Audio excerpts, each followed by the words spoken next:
Welcome everybody to JTEEN's second webinar this June 2020. We have called it Plan A, Plan B, and Plan C for all of the reasons that you already know.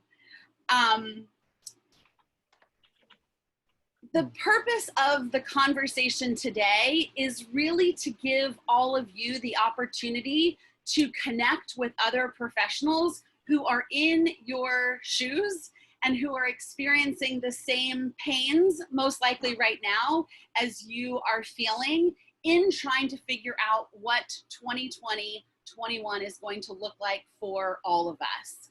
JTEEN is a network of Jewish professionals serving a multitude of organizations working with Jewish teens. So we are thrilled that we've got lots of different organizations on this call. And as we continue into our breakout rooms and conversations, we will put you in those light groups so that you can really think about things that are going on within your communities specifically, and then hopefully be able to share those out with others who might be doing work a little bit differently than you are doing. I am thrilled today to be joined by two amazing women, Megan Harkavy from Consolidated High School of Jewish Studies, otherwise known as Hebrew High in Charlotte, North Carolina, and Deb Massey from Jewish LearningWorks in San Francisco Bay Area. Megan, this was her idea. So she posed a question in the JTEEN group. Lots of people commented on it. I called her up or messaged her or something and said, let's do this. And she jumped on board to help co-facilitate.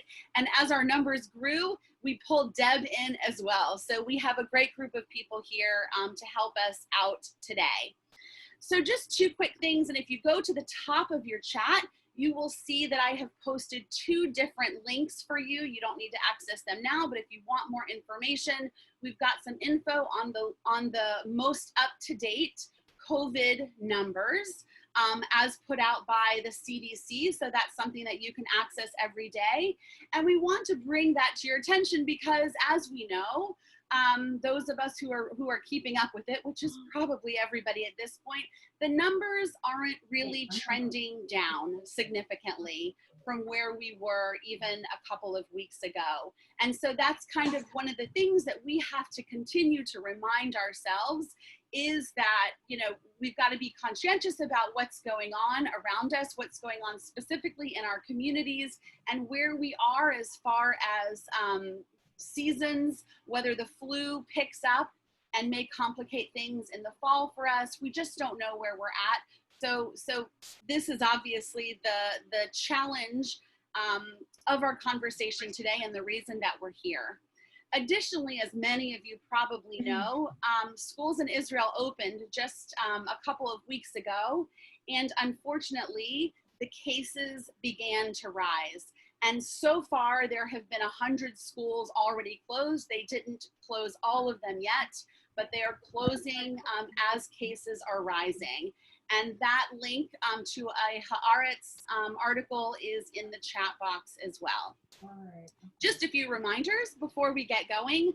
One is we are all creators and innovators today. We want everybody to use their most creative thinking, their most creative hats, and we want you to share that information with the rest of the people in this group and in your group and on this call.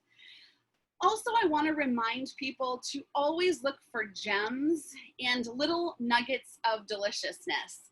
And by that, I mean, I might not be in a Hebrew High setting, I might be in a youth group setting, but there's probably something that I can learn from colleagues in that Hebrew High world, or in a program that they are thinking about or putting into place that I may be able to apply in my setting. So just because someone happens to be in a different organization or type of institution doesn't mean that you can't learn from what they have to offer. So just remember as you go along, especially in the sharing session, if there are things that sound of interest, you may be able to use that in your programs as well. And lastly, this call today is also going to give you opportunities to either be a mentor or a mentee if you want to. So if you're looking for somebody that you can connect with after this call to either help you, support you, guide you, if you're a new professional, we will be able to assign a mentor to you. And likewise, if you have been around for a bit and you're looking, you know, for the opportunity to be able to help somebody else who's newer in the field or even who's newer in their job, we want you to be able to do that as well. Okay, I've talked enough. Thank you guys so much for listening. And now we're going to, or in just a second, we're gonna get into our breakout room. So here is the format of what's gonna happen. We're going to have 3 breakout rooms. One will be led by myself. So I'm gonna be doing the everybody else group, or sorry, I'm gonna be doing the youth group. Deb is gonna be doing the everyone else group. And Megan is going to be doing the Hebrew High group. So each of us are going to facilitate in each of those groups. In each group, we're asking for a note taker as well as a group presenter. We know all of you are capable of doing either or both and would really appreciate somebody or 2 people in each group stepping up to be a note taker and a group presenter. And in just a second, Deb is going to put us in our breakout rooms. As many of you know who use Zoom, we can only record the non-breakout rooms. So the group who's with me is going to be the recorded group. And then the other groups will be shared out when we come back together as a group. So we will be together processing, asking questions, making suggestions as a group for the next 30 minutes or so, and then we will come back together in about 30 minutes and we will do a group share so that we can learn what everybody else has talked about and ideas that have come from those groups. And then we'll leave some time for questions if anybody has questions of the entire community, and then just a quick wrap up and then some information about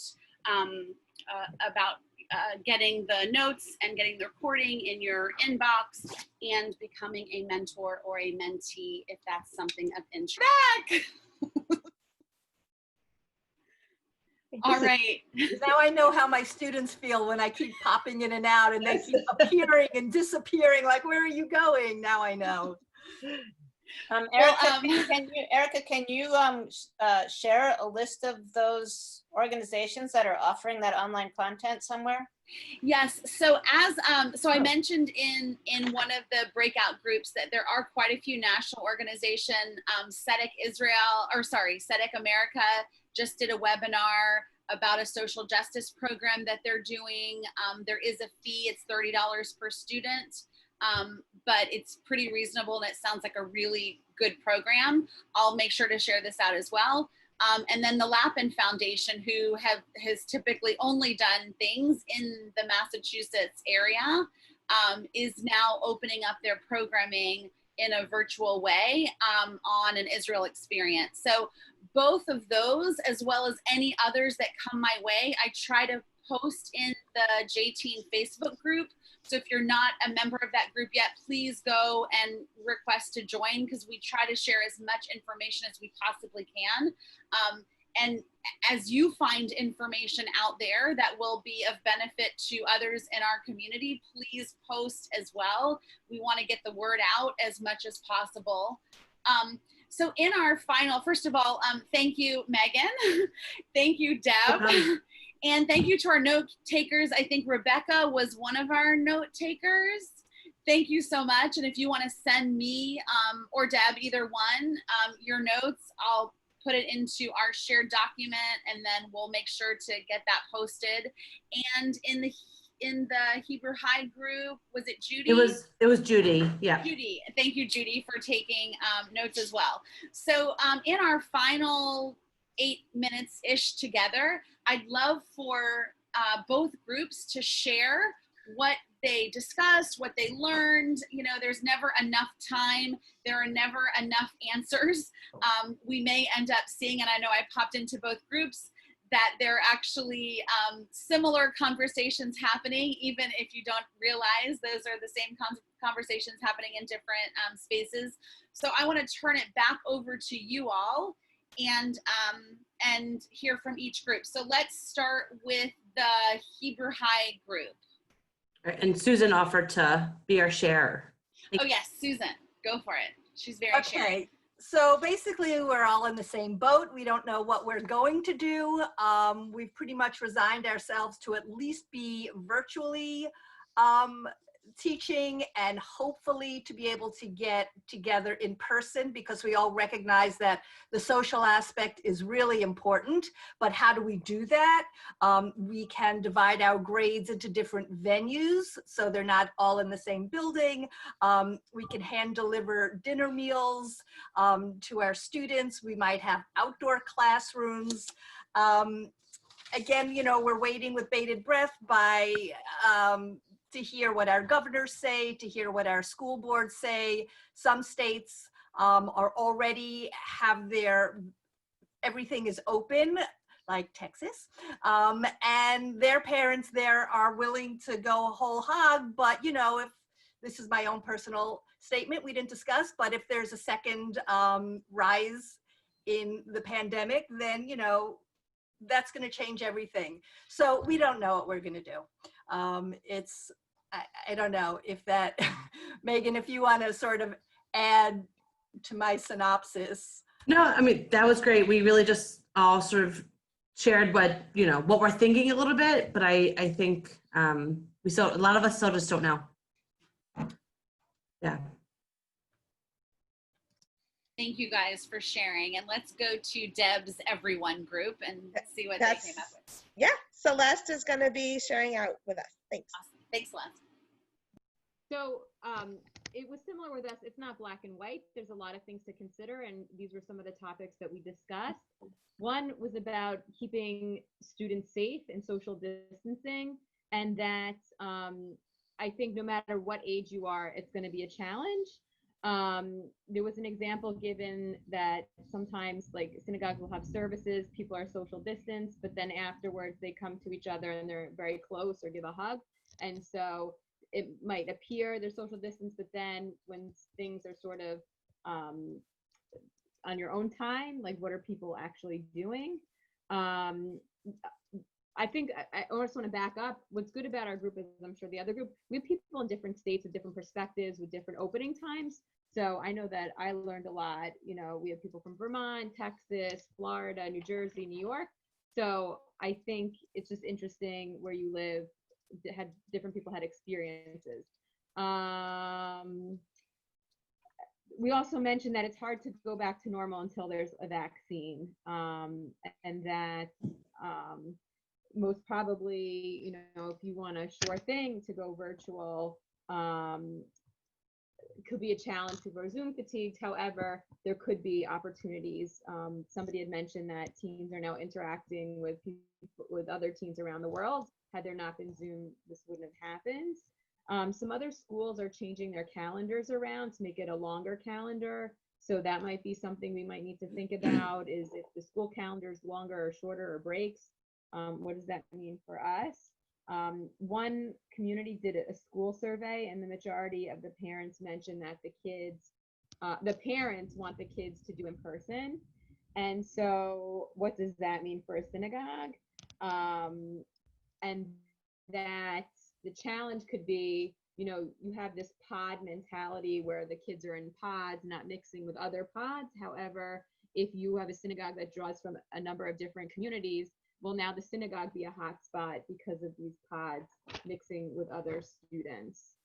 Also, something that we discussed is that we want to make sure that whether we're in person or virtual, that the integrity of the program is still strong. And what is this going to cost? There's a lot of extra costs for doing in person, such as budgeted for supplies. Do we have to pay teachers more because they might be doing 2 classes instead of 1 so that the students are socially distanced? There was a comment made that there are a lot of grants for day schools, but not for congregations or youth work. And so these are extra costs we have to think about for budget. And then we also talked about, you know, what's the best interest of the teen versus what are the parents' needs. And, you know, parent might want their child to go to Hebrew school in person, but is that the best interest for all? And if we don't make the parents happy, are they going to walk and do something else? So these are all things to consider.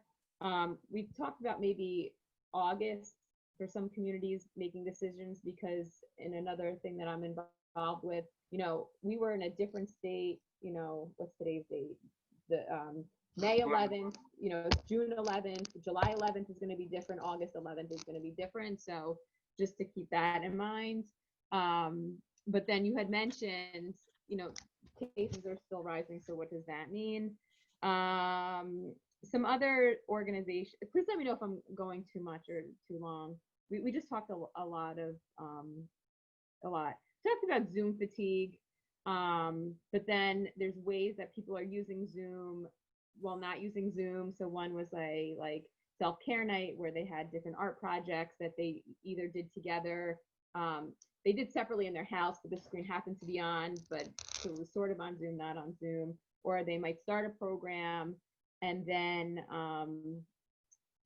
you know, come back in 20 minutes and report. So it's a way of using Zoom, but doing some independent work. One person spoke about an internship program where they connected students with internship opportunities with congregants, which I thought was neat. And so there's mentoring going on.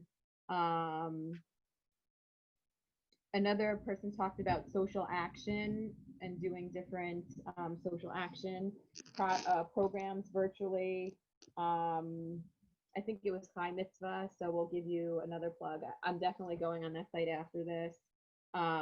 So, and I personally have done these programs and they've been very successful. So that might be an option. And then Last one, Celeste. Pick a good one. Okay, I'm almost done. There's no playbook, there's no rule book. If you want something different, go virtual, but that's it. Yeah, I rambled a little bit, I apologize. Yeah. Awesome. No, these are all phenomenal ideas. I think, as always, we end up with more questions sometimes than answers, but I hope that this conversation today may have suggested even additional questions for you to think about, for you to ask your colleagues and your communities, so that you can get a better handle on what may be coming up for us very, very soon. So in wrap up, what I want you to do, if you want the recording and if you want the notes delivered directly to your email, they will be again available on our website and in our Facebook group. But if you want them delivered directly to you, go ahead now in the chat box, put again your email, your email, and then put the letters NR for notes and recording. And in addition to that, if you are interested in being a mentor, meaning that you are happy to work with someone who's either new to this work or new to the field in general, please write mentor next to your name and email, as well as those HHYG, or should be an E, not an O. And if you're interested in having a mentor, please put the word mentee next to your name so that we can pair you up with somebody who's happy to take you under their wing.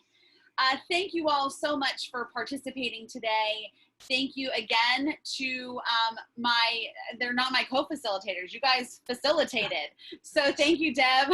Thank you, Megan, for your work today. Thank you to our note takers. Thank you to our presenters. If you have any questions of me, anything that I can do, we can do as a JTEEN community to help you, please feel free to reach out.